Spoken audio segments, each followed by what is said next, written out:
Welcome to just minute Jesus. కీర్తన 119 100. నీ ఉపదేశములను నేను లక్ష్యము చేయుచున్నాను, కావున వృద్ధుల కంటే నాకు విశేష జ్ఞానము కలదంటూ కీర్తనకరుడు మరొక ఆధ్యాత్మికమైనటువంటి అనుభవాన్ని తెలియజేస్తూ ఉన్నాడు. వృద్ధులంటే జీవిత అనుభవం కలవారు. దేవుని యొక్క వాక్యం మీద దృష్టి కేంద్రీకరించినప్పుడు దేవుడు విశేషమైన జ్ఞానాన్ని అనుగ్రహించేవాడిగా ఉన్నాడు. దానియేలు తాను రాజమందిరంలో ఉన్నప్పటికీ దేవునికి ధర్మశాస్త్రం పాటించడం వల్ల రాజుల కంటే విశేషమైన జ్ఞానం కలిగిన వాడయ్యాడు. యేసుక్రీస్తు ప్రభులు వారు కూడా 12 ఏళ్ల వయసులోనే ధర్మశాస్త్రం ఎడల గొప్ప అపారమైన జ్ఞానం కలిగి ఉన్నారు.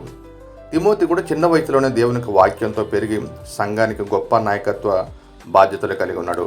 మన అనుదిన జీవితంలో కూడా దేవుని యొక్క వాక్యాన్ని ప్రేమించినప్పుడు, దేవుని యొక్క వాక్యం మీద దృష్టి కేంద్రీకరించినప్పుడు, ఆయన యొక్క శాస్త్రం దినదినము కూడా ధ్యానం చేసినప్పుడు దేవుడు అంతకు మించి దేవుడు గొప్ప అధికతలు అనుగ్రహించేవాడిగా ఉన్నాడు. కాబట్టి అనుదినము దేవుని యొక్క వాక్యమును హత్తుకొందుము గాక. ఆమేన్.